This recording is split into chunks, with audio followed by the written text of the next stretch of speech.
Welcome back, everybody. Welcome, welcome. My name is Jackie. We're going to get started shortly. Hi, everybody. Hi, Dominica. Welcome. Hello, Jackie. How you doing? I'm great. Good to see you. You shining bright. Thank you. Thank you. Hello, Jackie. It's Lara speaking. How you guys doing? We're doing well, Laura. How are you? Fine, fine. Thank you for Wonderful. having me. Thank you for joining us. Fuquan's on as well. Okay, Oh, hi. How you you doing, brother? what are you doing on the phone? He's so clear. Yeah, I know. How you doing? Oh, good, good. You And better be. How's Harriet Tubman going? good. They canceled it last Tuesday, and because it was an event in the CSD, so I plan to do something Thursday with Rico. Oh, okay. Yeah, Send the brothers my love, man, always. they always. Yeah, you know that. I got you. Yeah, I'll be reaching out soon. Yeah, no problem. Take your time, man. It's your time now. Forget about everybody for now. Laura, can you share with us how the last HTP meeting went, the one that you guys did have? Yes, I will share with you guys. So I have the last two have with the I did on Tuesday for legal.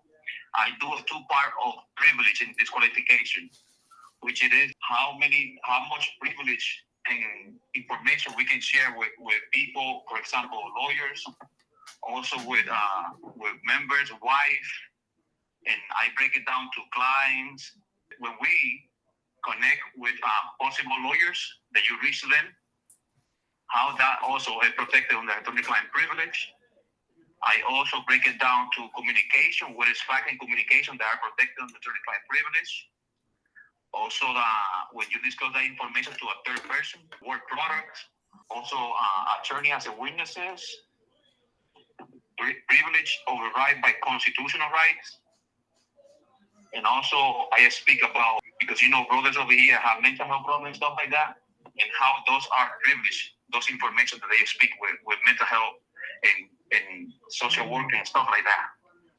So basically, I break it down the first part with people that are most likely a little bit outside of the lawyers, and in the second part, I break it down more specifically on the Fifth Amendment and privilege against self-incrimination.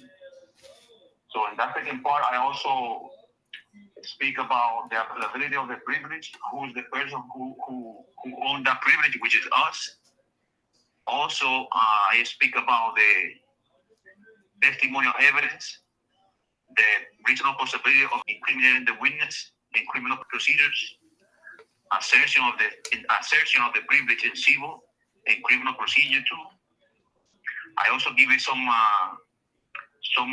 information about a case that I deal with that person in regard to the Fifth Amendment privilege against self-incrimination at the grand jury, which is Como versus Wood, and also overcoming the privilege. For example, like when a witness claim a privilege or a witness against you, if the witness reach out to your lawyer, even if he plead the fifth, he will override that privilege. You know what I mean? So, and then finally, I break it down to the attorney-client privilege, legal mail. When we receive legal mail from lawyers in the institution sometimes open the letters, read the letters, copy the letters, and sometimes they destroy the letters.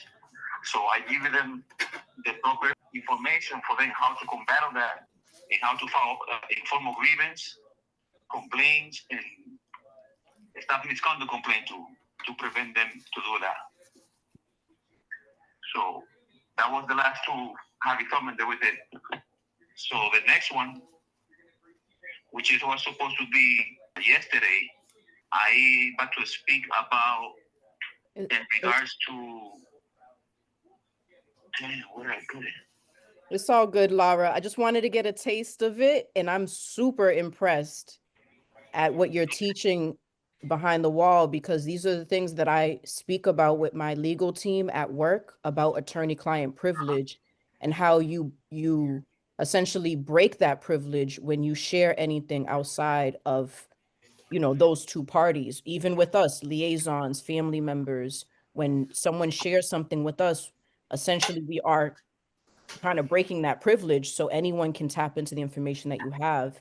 And what I'll be sharing today is how we advocate for our loved ones and how to be careful not to compromise that attorney-client privilege when we're advocating for loved ones. So I appreciate everything you're doing, and I can't wait for you to come home, Laura, so you can teach a bilingual HTP class, because you definitely are doing incredible things behind the wall. And the audio is so clear coming through. People may not even know that you're calling from Norfolk right now. Finally, is clear.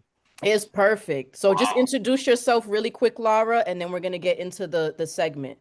Yes, why not? My name is Lara. I've been wrongfully convicted for 20 years in Massachusetts. I am the director of the legal department for the HTC, and also I am the legal department for the APICA, that's the Asian and Latin Cultural too. So basically, what we're doing in this legal department and the Harry Tubman, we organize about structural racism and also in regard macro issues that are affecting most of us, black and brown. You know what I mean? And we're trying to push legislation right now, and also change it in their procedures and protocol in some of the government or some of the government offices that are harm us as a black and brown. So that's it. Thank you. Thank you. No, I'm gonna say one other thing he didn't say. So he's someone in the library every day that people can rely on to help them navigate with their case without a fee, right? Which is huge. So he is someone that gives a lot. He's someone that invests a lot of energy with nothing that he asks for in return outside of someone being sincere. So, that's someone I can really trust Harriet Tubman with without a doubt. And we're gonna get him too. We're going to get you home, Laura. I got your picture up in case anybody wants to see the face behind the voice. We'll put that on a shirt, man. You better be comfortable with that photo. We'll put it Or on send a us shirt. a new photo. If you've been working out, send us a new photo. No, he hasn't been working out. We're gonna Hey, by the way, real quick, I see you guys in the Badger Egan and Kim Browdy show. It was great. Thank you very much for doing those interview and put the stuff outside. You know what I mean? To people to know that. It was great. Yeah, well, they invited us back, so we'll be back up there. And we want to bring more of you guys with us and share a little bit about who you are when we are on these platforms. So make sure you're working on your bio and working on your elevator pitch so that we can get that. And when we're on these platforms, we can share a little bit about who you are and what your fight is and things we can do to support you. So thank you, Laura, for joining us. And I hope you stay through the end of it today. So welcome, everyone. My name is Jacqueline Fonseca. We have about 16 people on the line right now, some behind the wall, some are calling and joining from this side of the wall. And we come together every Wednesday from 7 to 8 to build on education and advocacy to help free those that are still behind the wall. In the Legacy of Harriet Tubman Project, once we free ourselves, we go back and free more. And the way to do that is education first and then advocacy. So I'm going to go right into our opening video today. And I chose this video because we don't hear from the women enough, and I thought this testimony was powerful. So this is from yesterday's hearing in MCI Framingham. Hi. Hello, my name is Wilmarie Mahir Matos. I'm 19 years old from Dorchester, Massachusetts. Charged as an adult. I've been incarcerated for 2 years and 9 months. Charged as an adult at 16 years old, facing first-degree murder, where sentenced to 25 to life. My time fighting my case was very stressful. At 16, I was being viewed as an adult instead of the young teenager who had made mistakes like many others. Being forced to think as an adult while being a juvenile is really absurd. Then to throw a life sentence to a juvenile and take their childhood away, it's a mental disturbance. A lifetime parole sentence and life without parole isn't the answers for juveniles and how to fix us. Juveniles don't have the mental capacity to make rational decisions. When you sentence a juvenile to a life sentence, you completely break the hope for a child. A lot of juveniles were products of our environment, young, lost, and overall a cry out for help. I've grown so much since I was 16. I look back at my old self and realize that I was so young with no one's guidance, not even my parents. Not only was I viewed by the system as an adult, I was also forced in my environment, household, and community. I feel as if juveniles are forced to be held to a certain standard when we barely know ourselves. Becoming an adult is a learning process, but sometimes can't be done because of mental disorders. I've taken my time here to learn about myself, how to heal myself and my inner child and past traumas that had brought me to the day of my crime. We had a life like many others, honor roll student, dreams of becoming successful, but my life went dramatically wrong at the age of 15. I was stabbed 7 times on my way home from school in Mattapian, Boston. I was then rushed to the hospital. Doctors cleaned and patched me up and sent me back to the same neighborhood where I was stabbed. Throughout this ordeal, no one hugged me, no one counseled me, no one told me that I would be okay. No one told me that I would live in fear. No one told me that I would become paranoid, that I would react violently to being stabbed. No one told me that one day I would become the person with the knife in my hands. Exactly a year and 2 days later, I took someone's precious life. Parole. Thank you very much for your time. I wish I could go on and explain deeper my concerns on this topic. Thank you again. So that's Wilmari calling from MCI Framingham. Yesterday, she testified at the State House from prison. And as you could hear, a powerful testimony to encourage the Commonwealth to change the laws and assist those that are emerging adults and juveniles so that it could be treated as such. And mental health is a huge component in all of this, whether you've been wrongfully convicted, over sentenced, or you did commit the crime. Mental health is at the foundation of all of this. So I applaud her for her courage to be vulnerable, to share her testimony, and to give us a glimpse into how someone becomes a victim and then becomes a perpetrator. There's a very, very, very thin line between it. And I just appreciate that testimony. It was a testimony from a woman, and I feel like, again, the women aren't heard enough. So I want to be able to share this young lady's voice. So welcome, everyone. It's Wednesday, November 19th. This is the weekly, we took 2 weeks off, but we're back and we're stronger than ever to our Harriet Tubman Project weekly meetings where we discuss advocacy. And today's topic is exactly that. How do we advocate for ourselves and advocate for each other? So I'm going to have Fu introduce himself and then we're going to go right into it. And we'll have time at the end to get into announcements and such. So real brief, my name is Fuquan. Yeah, I'm someone that, got wrongfully arrested at 19, wrongfully convicted at 20, and rightfully liberated a month ago after 28 years. So there's a lot that you learn as you fight. I'm not someone that stood on the side of my advocacy in prison. I was actively in it every second of it. So, and that gave me a specialty, right? Which no one should have to use, but fortunately I do have it to lean into. So I'm just here to add on to advance the Harriet Tubman. I'm glad I'm out to help Jackie, who put in incredible work while I was on the inside. She already set the foundation out here. So we're just trying to elevate Harriet Tubman, and which allows us to elevate the voices of those who are still fighting on the other side of the wall, because that's really where we're centering our priorities on those that are on the other side still. Thank you, Fu. I always open up with this quote because it's super relevant. My pain is real. This is my advocacy. And I feel like that video I just played speaks highly to that. She's advocating because her pain is real. And sometimes we have to open up a little bit about what we've gone through to really have people listen. And I'm sure a lot of people were listening to testimonies, but it wasn't until she said she got stabbed 7 times at 17 years old that people really paid attention. So sometimes there's something that you have to share to grab someone's attention, because unfortunately incarceration has become normalized. Wrongful incarceration has become normalized. So people don't flinch at that enough. So again, my pain is real. This is my advocacy. Each and every one of us on this Zoom and beyond have a reason why we show up. So behind the wall, as Laura mentioned, we have these legal classes every Tuesday and Thursday. They still go on, even though Fu's home. We have incredible facilitators like Laura and Ray and many others, Asian T, Rico, and a lot that are still training to become facilitators, but we depend on them to continue educating so that we can continue to stay connected beyond the wall and help release them from prison. So it's a lot of work, but we have to do it together. So that's every Tuesday and Thursday from 1 to 3:30. And just ask anybody about Harriet Tubman Project and they'll add you to the list. So if your loved one isn't already involved behind the wall, please ensure that they do. And then we have this meeting every Wednesday on Zoom.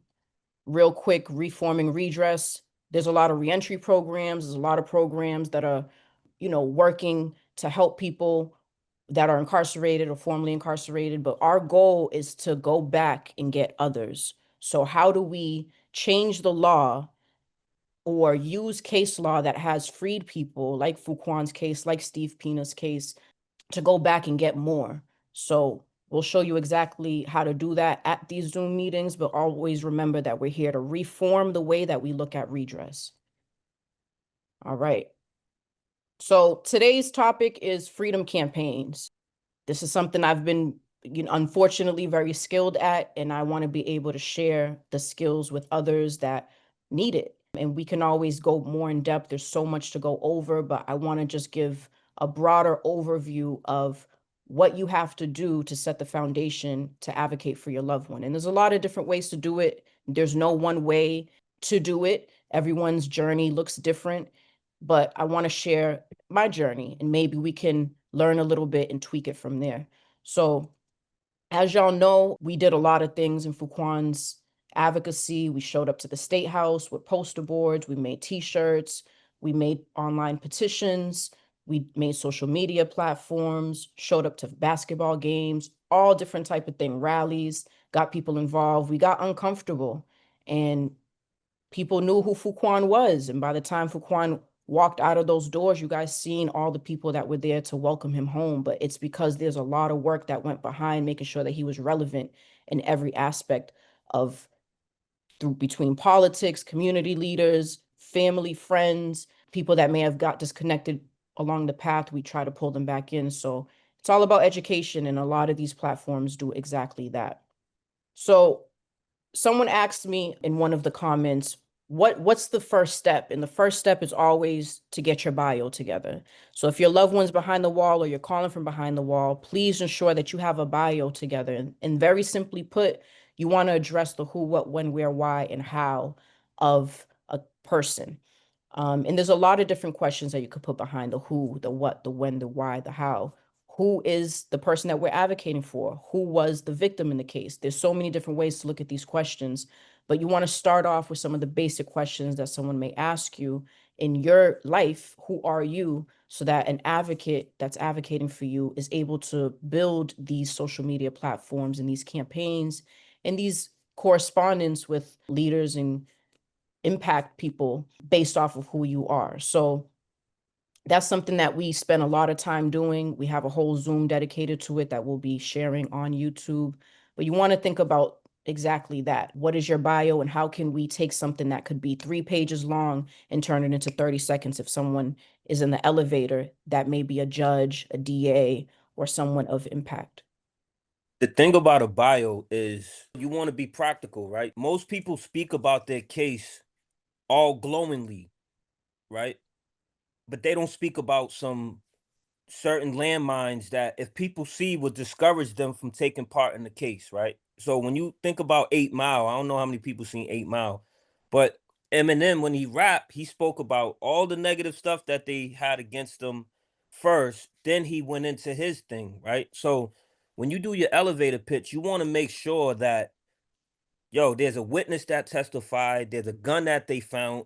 You set the foundation first, but then you say that witness was bought and that gun was planted, right? So you want to make sure you deal with the heavy lifts because if you say everything like, no, I didn't do it, there's witnesses that can confirm, but you didn't mention a gun and someone does their own investigation, that may turn somebody off. So you want to make sure you leverage the facts, but make sure you have a macro narrative to kind of speak to how those facts are actually tainted, right? And how you was compromised by the taint. So you don't want to leave no evidence out because people get scared with advocating because if someone isn't transparent, they're not going to commit their life to help upend your wrongful conviction. So you just got to be real, you got to be transparent, and you got to be able to understand a little bit of the law to kind of make sense as you're trying to explain your narrative to someone who doesn't know the law.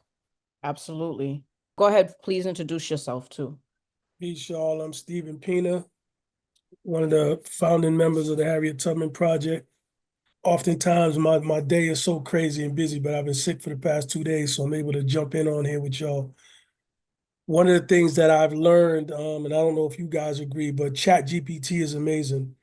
And if you write your bio and you put everything in there, then you can say, how do I make this more impactful or make it more detailed? And it will do it for you. And then it'll say, do you need any changes? And you will be amazed at the type of bio that ChatGPT can help you write after you write it yourself. I like to write what I want to say because, in my writing, I know how I want to word it. But then you want it to be more impactful, and ChatGPT does that. That's huge. Thank you so much, Steve. And I know Fu can contest to that because he's getting familiar with ChatGPT, but it's an Oh man, incredible, I incredible love my writing assistant. better though, but huh? yes, I'm getting I mean, acclimated, but I love my writing better. it can definitely take you down a rabbit hole. Yeah.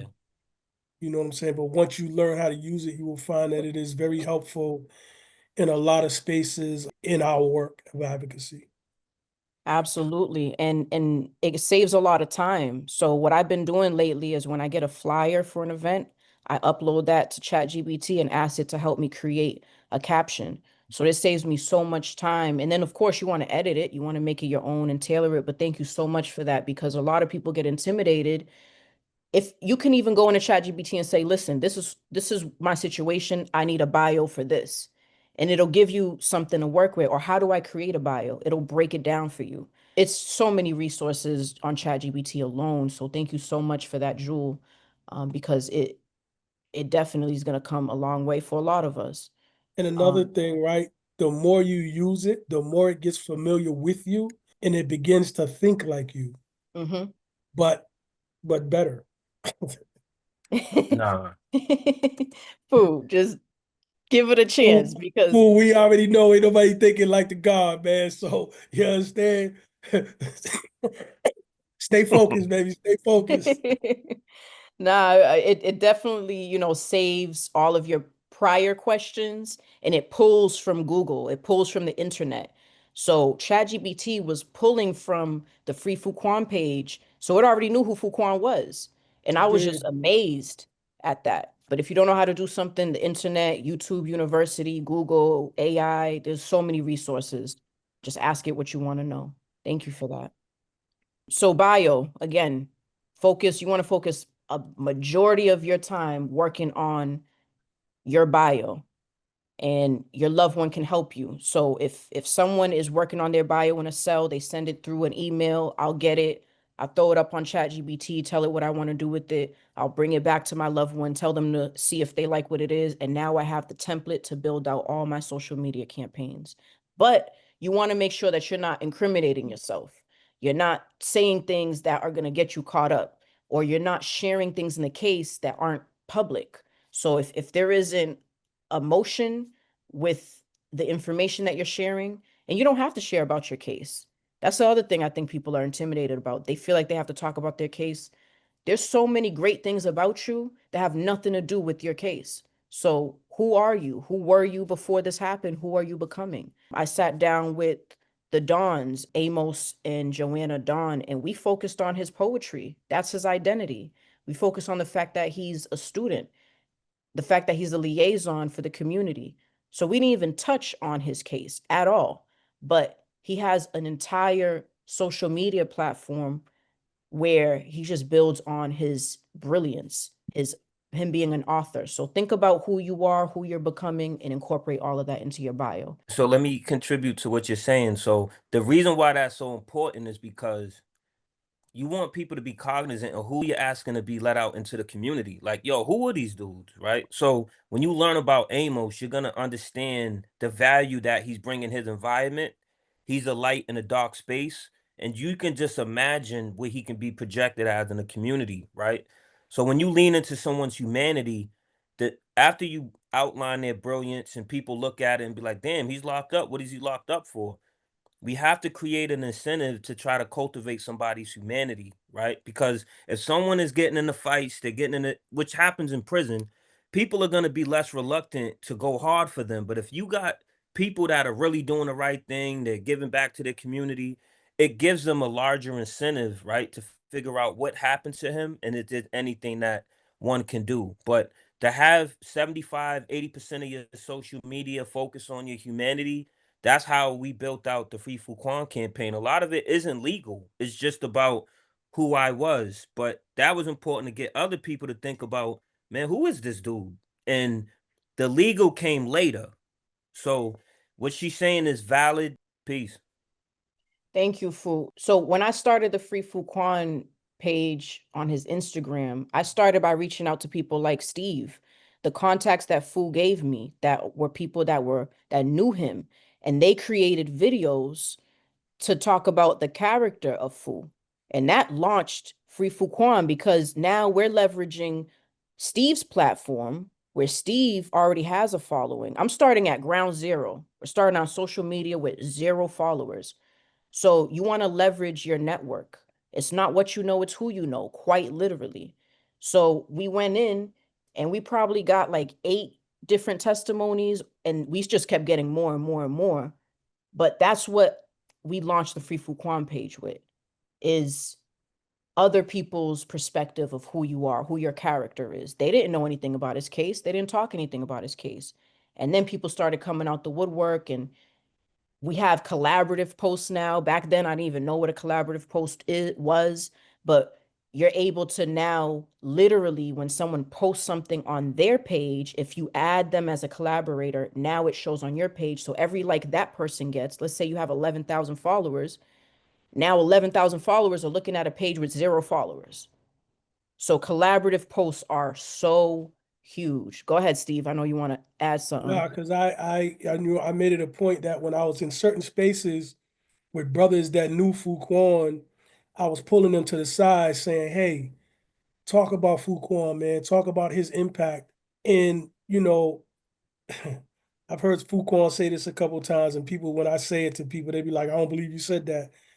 But there was a time when I just felt Fuquan needed to be home before me. And it was like, when I got home, I had to make sure that everybody knew who he was. Everybody knew the impact that he had on my life. Everybody knew the impact that he had on so many other brothers who went into the system with a savage mind and came home thinking like gods, man. And that I knew on the outside would translate into major, major, major change and difference. So, to have my brother home, man, I'm like, Have you you know what I'm home, saying? bro. You still ain't cooked for me yet, but Yeah, I ain't cooked for myself, brother. So I think about that video you put up, you and Maddie making lobsters, and she was running around the corner. oh yeah, yeah, yeah. Cause I threw the lobster in the pot and it started. She said she heard it screaming. I But I don't know what know she you was can talking chef. about. You know what I mean? So So, an excellent nah, I point, Steve. appreciate you. We got receipts to prove it. I got Steve up here. He's one of the very first posts that we put up on the Free Fuquan page. And then I met him at a community event. We weren't planning to, like, we didn't coordinate to be there. He didn't know who I was, but I recognized him from his post, and I introduced myself, and he went up there with Nika in the background, and he did exactly what he said. He made sure people knew who Fuquan was. He introduced them to the campaign. The campaign was super fresh. It was only a few weeks old, and he made sure people followed the Free Fuquan movement. So thank you so much, Steve, because word of mouth goes so hard. So this is the bottom of the Free Fuquan page. This is the very first post. The way that you post, the first things that you post go all the way to the bottom. So the very first thing you should post when you start a social media campaign is a very clear picture of who this profile belongs to. So I posted this picture that Fu had sent me, and you could see his face very clearly. And that was what started the Free Fuquan page. I used this very same picture as his profile, and that was the beginning of it. And then we started getting the testimony. So this is one testimony. That's Tim Dale, Steve. This is another testimony. Then we started posting events that were going on in the community with joint venture. So we collaborated with joint venture. So we started getting leverage off of that. Then I started introducing the Harriet Tubman Project. This is our old logo, by the way. It was sketched by Sule, Daryl Scott. This is our original logo. And I started introducing Fuquan's work. And then we started this. This is what really, I think, blew up the page differently. We started posting Supreme Mathematics. Fool would call, and I'm giving you guys these examples not to brag, but for you to understand, what is your loved one capable of? What content do they have? How can we literally copy this, plagiarize what we're doing? Because you have your own content, your own network of people. So with Fool, it was Supreme Mathematics. Every day that we spoke, he introduced me to it, and I'm like, why don't we just post this on the page? It became a personal thing between him and then I posted it publicly, and people loved it. They're like, I don't know what he's saying, but I love it. so I had something to post every day. And the thing about social media is it works off of algorithms. When you are engaging, more people are seeing what you post. So when you post one thing every day, now your page is being promoted to people that don't know you. So the Supreme Mathematics was a perfect idea to just post that every day. But that's Fool's thing. Maybe you pray. Maybe your loved one wants to record a prayer to the community or to whatever, a piece of art, but post at least one thing every single day. It could be a throwback picture, whatever. But that's what really people started sharing it. I started sharing his Supreme Mathematics. So I would make sure that I posted it super early in the morning because Fool would call at 8:30. By 9:30, I have it edited. It's on social media, and I make sure that everybody's waking up or starting their workday because 9:30, they're starting their workday with Supreme Mathematics. So I'm setting the tone for them. I'm giving a gift to the world. And it's just like, damn, I missed that, brother. The comments started going crazy. Let me see, actually. 12 Peace, comments. family. You know the science be my guidance, so let me open the day. Today's supreme mathematics is knowledge equality, all being born of God. Knowledge is the foundation of all things in existence. It's the resolve when you know, look, listen, observe, respect what's in front of you. Thus you can rely upon what exists rather than what appears to be. Equality is desired for others what you desire for yourself. Each one teach one according to their level of understanding. All born of God, which is the original man who activates all supreme intelligence, not off ignorance. So in truth, you got to knowledge your equality, knowledge what you equalizing in the universe. And just be mindful and be conscious as to whether you're allowing your God-centered self to be offered and allowed to administer service to this universe, or you allowing the opposite. Just knowledge your equality, ensuring that your God pinnacle is magnified in everything you do. As they say, let go and let God. Let all those weak currents and those indiscretions behind, and allow for good orderly direction to be the root of your offerings in the nowadays. So with that said, peace, God Fuquan, and as I began, the positive education always cultivates everything. Peace. So I wanted to actually play that whole thing out so y'all could see what Supreme Mathematics is, so y'all could understand why it was impactful for people to hear that. But also, when you're creating content for somebody's page, people want to hear his voice. There's people that haven't heard his voice for years, where that might have been their first time. But also, it's a familiar voice. So you see this comment from Craig Moten. He said, I miss building with my air like and listening to the lessons. It's been a very long time. So what is it that your loved one, use their voice to promote court hearings, use their voice to promote messages of action that needs to be taken. No voice is more powerful than that of those that are most directly impacted. And that's quite literal. Quite literal. That's what the Harriet Tubman Project is about. Harriet was the most important part of her own emancipation. So think about what content your loved one can be putting out on a daily or weekly basis. But whenever you have a message, the best messenger is those that are directly impacted.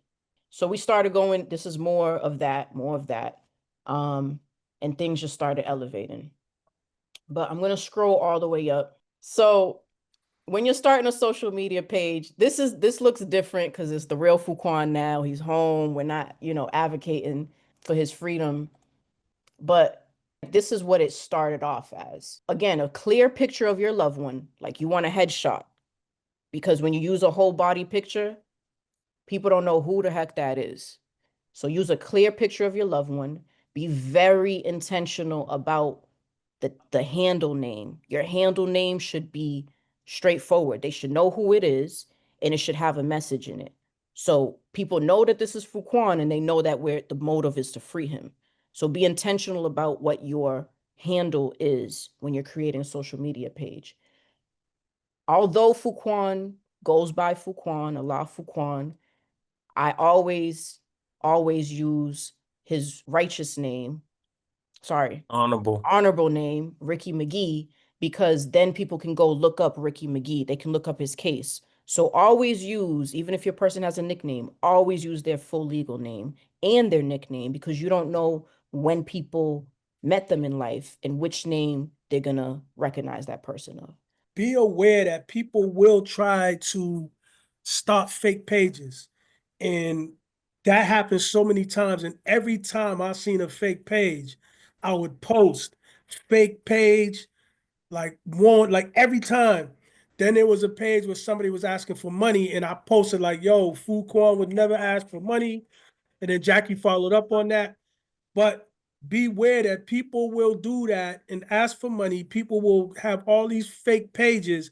You have to be aware of that. And as soon as they pop up, and you make your friends and family aware that when you see the page that ain't his, report it and get it up off of there quick, because that will happen. 1,000%, because there's been 1,000 pages and I couldn't keep up. I'm like, damn, they're working harder than I am. Like, But every time I seen one, I was on like, yo, that's not my brother. You know what I'm right. saying? And they'll use the same type of pictures. Mm-hmm. You know what I mean? And you be thinking it's real, and you chatting back and forth. So just be careful of that and be aware. Yes. That's a yes. good point. And what I was doing is either I would catch it, someone else would catch it. They would send me a screenshot of the page. They would send me a screenshot of the message, and I would post both. And I would let people know, block it, report it, and Fu do not talk like this. So someone comes in your DM talking about, yo, nigga, what's up? It's hard out here. Shit's crazy. Like, someone fell for it and started sending money, and I'm like, I'm sorry, that's on you. You deserve that, because Fu don't talk like that. Why are you sending this person money? But to his point, it could look almost identical. So you got to be quick with it, and you got to be very intentional about the handle name. So the bios, I know it sounds childish, but always use emojis because it catches people's attention. It helps organize what you're saying. So founder of the Harriet Tubman Project, people know that this is the work that he's doing. With Amos, we made sure that they rebranded it to know that he was the founder of Think of funny, yeah. But you want to associate any other pages that are associated with your loved one's page, especially if it's something that they're working on. I put very clearly wrongfully convicted, and at the time he was convicted to life without a parole sentence. How long he was in, and what our mission is to fight to come home. But the emojis make it stand out. You want to be very direct and to the point about who this person is and what the goal of this page is. As you can see, we had a hyperlink to his website explaining who Fuquan is. So it doesn't matter at what point that you start following someone's page. If you have a hyperlink in there that explains who your loved one is, they don't have to start digging through the post to figure it out. They can just go straight to it. And then you want to pin things that are relevant. So I pinned these 3 posts because the first post explains his name. People are curious, like, why Fuquan? What's that name? So this first post is an interview on the radio with Diamond, and he breaks down why he calls himself Fuquan. A lot of people are curious about that. The second post is just an overview of what happened to him. So again, this first post this pin is a who. The second one is a what happened to him. And then this one right here, this is the post of Fu back in 2020 building at the State House about what happened to him, how it happened, when it happened. So just in these 3 pinned posts, you get the who, what, when, where, why. So literally that bio that we were building about, you should be able to highlight it and just from the name to the first 3 posts. Because that might be all someone ever sees is this little square right here. They may never scroll further down, but you want them to. You want what you put here to encourage them to keep scrolling, to follow, to share. So again, we're sharing this not to brag, but to say, steal these ideas and create something for your loved one. And we don't have Greater. greater, absolutely. Make it better. Ask ChatGPT how to make it better. But again, we did all this without even talking about Fuquan's case. Don't let that hold you back. What legislation does your loved one want to push? Is it raise the age? Whatever it is, focus on that. So there's a huge part of like the Harry for the Free Fuquan page that a lot of people don't know. So when we started Harriet Tubman Project, we was focused on creating a project, and then we built with one of my brothers, Diamond, and we asked him like, what's your thoughts on it? He said, listen, I love you, fool, whatever. I love your vision, but I don't care about the Harriet Tubman Project. I need you out. Like, so create a Free Fuquan page and I'll be for it. That's how it started. We were so focused on the community, we wasn't really thinking about leveraging that opportunity for my freedom. So me and Jackie was like, well, all right, it made sense, and why wouldn't we? Right. So it took a brother that cared about me to kind of focus on you, be selfish, like put all your energy in you, right? That's the biggest thing. I'll never forget when he said that. And he didn't just say it, he was like, yo, whatever you need to create it, I'm gonna give Jackie whatever resource she need to get that started. So what that told me was it's gonna be people who got their normal lives that are in this work, right? But try to ask your friends to be there for them. Like if they need finances to set things up, if they need like just some moral support, just a pat in the back, right? So although I was appreciative that she was out there going hard for me, every day was speaking, I'm getting updated on who did interviews. It was incredible. I just took a note on who was there for her, right? Fat Steve was there. Like you said, he did everything he was saying on this interview, on this platform. He was going to events, but he was pulling dudes aside, like, yo, say a few words about food and sending content to Jackie, right? But there was a lot of other people that didn't do that, that knew me longer than Steve or knew me longer than Jackie. So it made me, I was appreciative of who was stepping up, but it also put me in another space like, damn, why are others silent? You see what I'm saying? Or why aren't others helping Jackie who's out here, right? So I didn't just lean into just feeling good. I looked at it like, why isn't other people helping? Like that, like knows the integrity of what she's pushing. So I looked at it really coming out of it, appreciating the people that did step up, that leveraged their platform, to bring awareness about someone that they knew was innocent. So I took the good, but I also was just seeing who wasn't showing up too, because that was as real as people that were showing up. But it gives me a deeper appreciation for those who leverage their platforms to really explain and kind of magnify what we was trying to put out. Yeah, no, that's a great point. And again, Free Fuquan started because Diamond pushed us. He didn't give a damn about no Harriet Tubman Project, and I Nah, respected it. And a lot of people don't know when I started Harriet Tubman Project, I didn't have no job.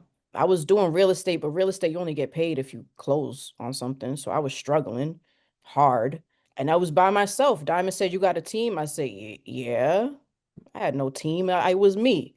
But I appreciate him sending gold because that helped me with travel, that helped me with making poster boards, that helped me, phone calls. phone calls. Oh my God. Yeah, we were paying for phone calls because it was expensive. But yeah, and I just want to shout out Macbone because he was definitely one of the first people to send a testimony. I know you joined after we spoke about this part, Mac, but sending those testimonies was huge because I just worked with what I had and it worked incredibly well. So we don't have too much time, so I'm gonna I just want to share a few things and then hear from y'all.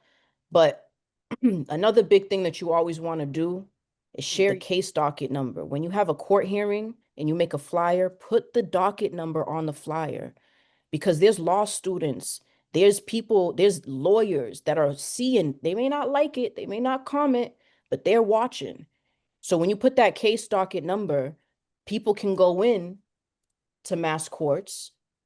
This is public, and this is something you should be doing as a loved one.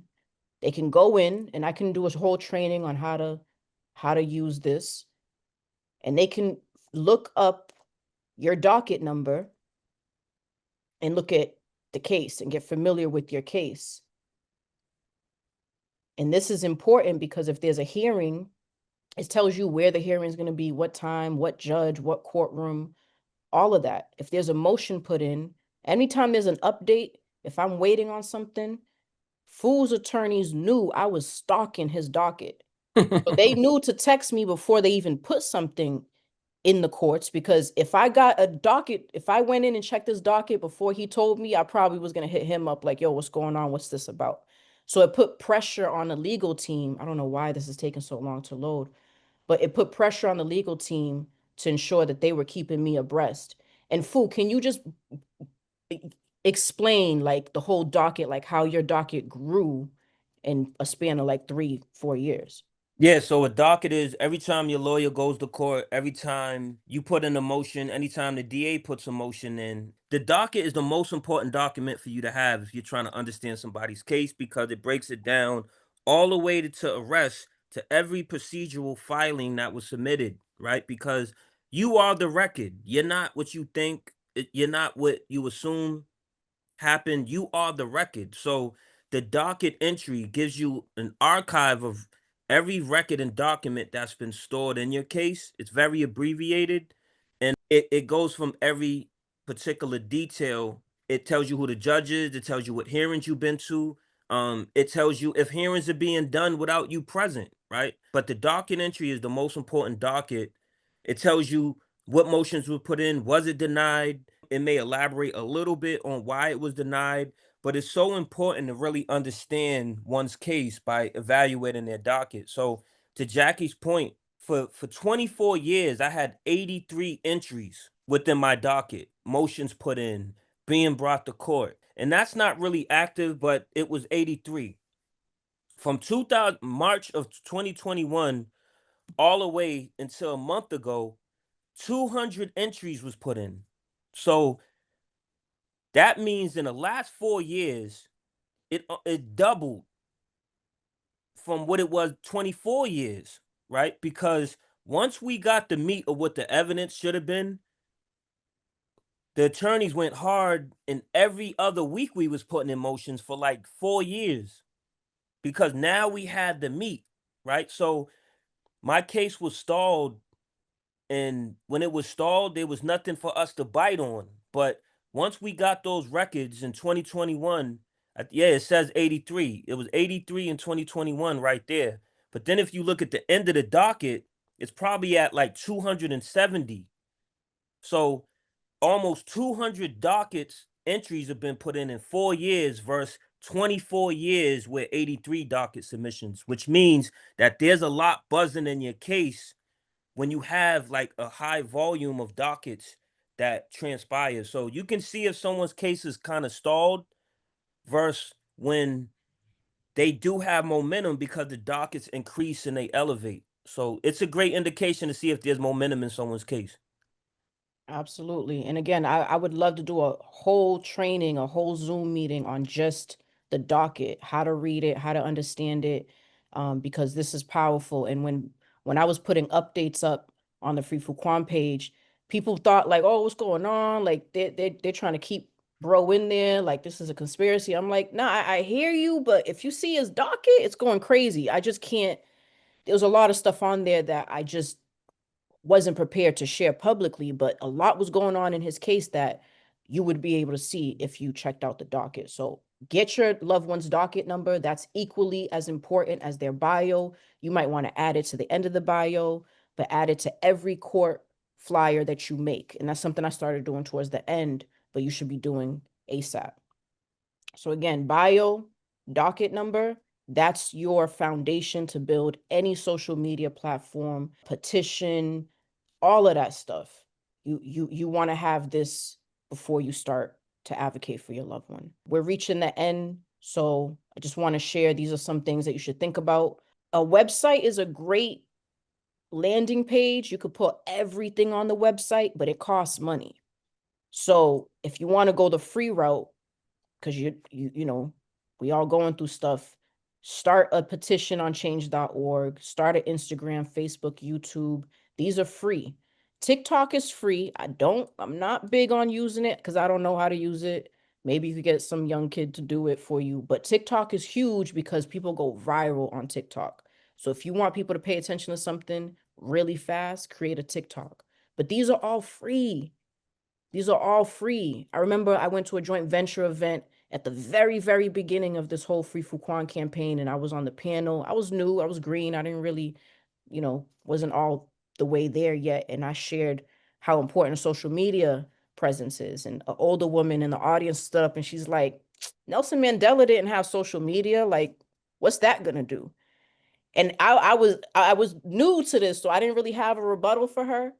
But y'all see what the Free Fuquan campaign did.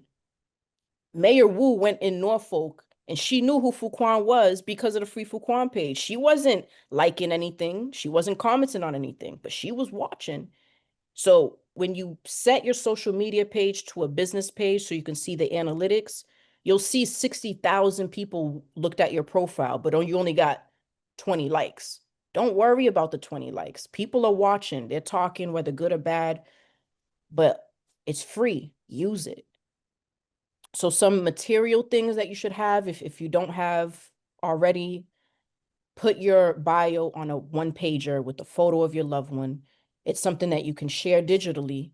You can text to people, or you could print it out and pass it out. So if you can get everything down on a one page, that'll be incredible. It's great for rallies. It's great to go to legislation with. If you're trying to push legislation for something, you share someone's one-page bio with it. As you can see, the poster board, everybody sees me with the poster board. I had another one. I lost it in an Uber. That's a long story, but the poster boards are incredible because anytime me and Fu, and I say me and Fu because he was there through the phone, I would always bring the poster board. Just like when Laura called in or someone's voice, I always want to put a picture to the voice. So the poster boards, they speak a lot. And t-shirt, powerful t-shirt, we're going to definitely be pushing free, powerful, hard. So what's your uniform? When you show up to these events, legislative hearings, there's a lot of things you could do, and you're advocating by just wearing a shirt. Like Fuquan went on the GBH and he had Powerful's t-shirt and he just took some time to talk about it. But you could be advocating without even opening your mouth just by what you're wearing. But be cautious and intentional about what you're wearing when you're at a lot of these things, because people may be curious but too shy to ask, but they're reading your shirt, they're taking pictures, they're paying attention. So these are some of some fundamentals that you can start with once you have your bio and once you understand your loved one's case when it comes to starting a freedom campaign. Y'all know when I show up to somebody's court date, I got never not working, other side of the wall, fight for justice till we all free. You know what I'm saying? That's what it is. Wrongful conviction in the epidemic. And I've had people ask me, what's up with that? And it gives me an opportunity to talk about those wrongful convictions and those injustices that are going on. So just want to shoot that out there. Absolutely. That's what it's about. And Steve, you're doing an incredible job. And this is, when I say advocacy isn't always behind the mic, even though Steve is great behind the mic, it could be through fashion, and people pay attention. So make sure that you're armored up. You have your tools, you have your sword, you have your whatever it is that is your freedom gear. And I was ready. I was always ready to go. So it's 8 o'clock. I do want to open it up. If anybody has any questions, feedback, go ahead, Des. Hi, I'm Des. Okay, the queen. Yes, ma'am. Thank you. Couple of questions. You mentioned like pricing, like having to pay for phone calls and stuff like that. And I know you don't want to make money the main priority when you're creating these campaigns, but how much on average, how much is a call, or educating people like of that process, what that is like as Yeah. well. And the second was second question about Powerful's case. One, how to get a t-shirt, and then two, like how to know more about his case so you can share the information as well. Phone calls are free now, but back in 2022, 2023, when me and Fu started this, we had to pay how much? $2.25 Yeah, 20 minutes calls. for 20-minute calls. But essentially it came out to a few $100s a month. How much do you think you were spending a month on phone calls? I don't want to say too It was much. like 250, I 300 didn't. when Yeah, yeah. I It's added up. weird. He At was least calling, 90 to $100 a week on the phone. right. So it got expensive. And again, I didn't have a job.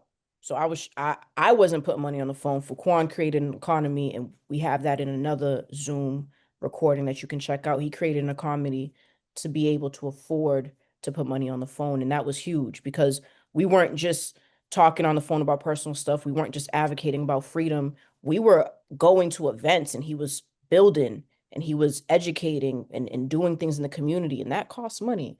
But now it's free. Emails used to cost money. That's free now as well. Letters are free. Video calls used to cost money. That was $5 a call. That's free. And photos still cost money, but being able to send, like, I would take a picture of the Free Fuquan social media page and send it to him so he can visually see what it is I'm working on and edit it. Like, what can I change? So it cost a lot of money to do this stuff. And I don't even know how we did it, but we did it. But now it's free for y'all. So like there's less excuses, there's less barriers. I'm gonna work with Milton. Milton might be on, he might not be. We did an event with the youngsters today at BC High, so I want to shout out Milton. I wasn't gonna go, I had another obligation, but things kind of opened up. So, but Milton is gonna give me a few shirts for Powerful, and those that are serious about advocating for him, I'm gonna definitely make sure he get a shirt. But I'm gonna break down the who, what, when, where, how, because I want you to be educated with what his case is about. It's not a fashion statement. It's not just putting his face on symbolically. I know a lot about his case, but I'm gonna be working with his team. I'm a part of his team, but I'm gonna be working with his loved ones to make sure we come up with a plan to better market Powerful's case. But definitely, sis, I'm gonna put you on. I'm working on that now, just kind of simplifying it. There's a lot of details. You got to build with his team, because as much as I know, his legal team might say, yo, hold fast. We may need for you to be reluctant to say that because we're working on this. So there's a lot of sensitivity around some things, but I just want to keep his face alive. Great brother, incredible person. He's a unifier, probably one of the biggest unifiers in Massachusetts Department of Corrections right now. So we're going to uplift his humanity, and I'm going to keep bringing more awareness around his case, whatever his legal team and himself is comfortable with me putting out.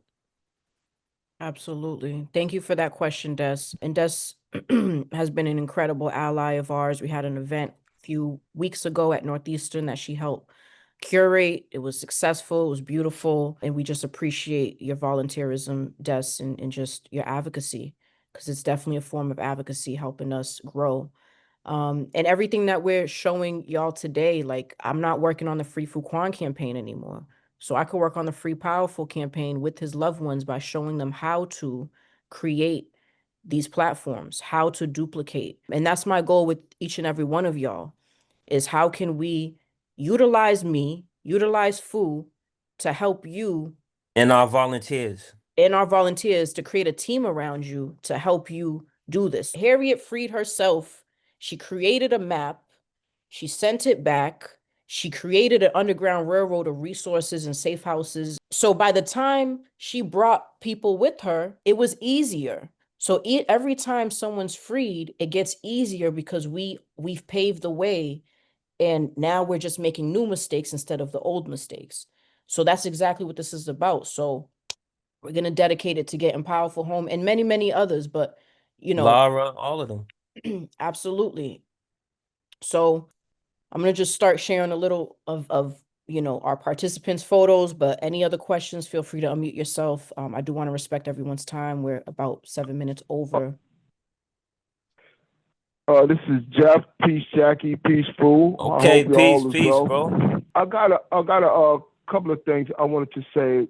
First and foremost, if there's a way that you could probably get sponsors, because there's other people in here that would love to listen, but they don't have friends, family. They just been here so long that they don't have that, but they want to participate.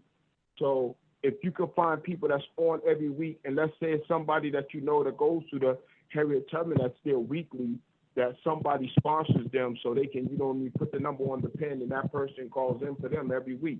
And the last thing I wanted to know, if y'all seen the guy he was a mobster. In 84, he killed somebody. 93, he killed somebody. He's out of Suffolk. And he got 15 years under the old law. And people in Suffolk have no knowledge of a crime that's committed, and under the theory of joint venture, they get first-degree life. It was insane. I was trying to make it quick. That's it. Thank y'all. To answer your question, when people don't have liaisons, that's what our volunteers we're building out, is that a volunteer could become the liaison, and we could teach them how to do this and be at the front line. So thank you for your questions, Brockton. I don't know if MacBone may have a resource, but we'll Nah, reach but out I got a few people in and mind. see for the spaces. But please have Danye text us your questions so that we can follow up with you. Thank you, Jeff. Thank you for using Securus. Goodbye. Oh man, that voice, Yeah, that girl again. tired of her. I'm still here though. Okay. Oh, not That's your see, I like voice. that It's voice, right? it's I the like AI that voice. voice. I'm sick of that lady. So shout out, as always, again, we got Steve here. He was the first of the founding members of HTP to come home. We appreciate you. We hope you're feeling better, Steve. We appreciate you being on the Zoom today. So we always want to share, the people that we're fighting for. And Steve is still fighting. Steve is not exonerated yet. He's free, but still fighting. So we have to remember that as well. There's a lot of people to still fight for on this side of the wall. It doesn't end until you're fully exonerated. Pedro, same thing. He's still fighting. He's freed, but still fighting. Ray, picture Ray, guy. I know picture y'all dude. recognize him from taking loved ones' photos. Clean too. And he's all the way free. He's fully exonerated.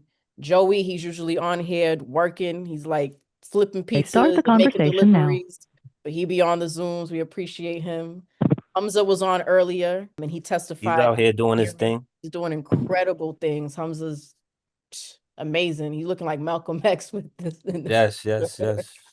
And Fu, we got a new picture, no prison picture. Peace to Back the Stop it, God, man. Peace to the God.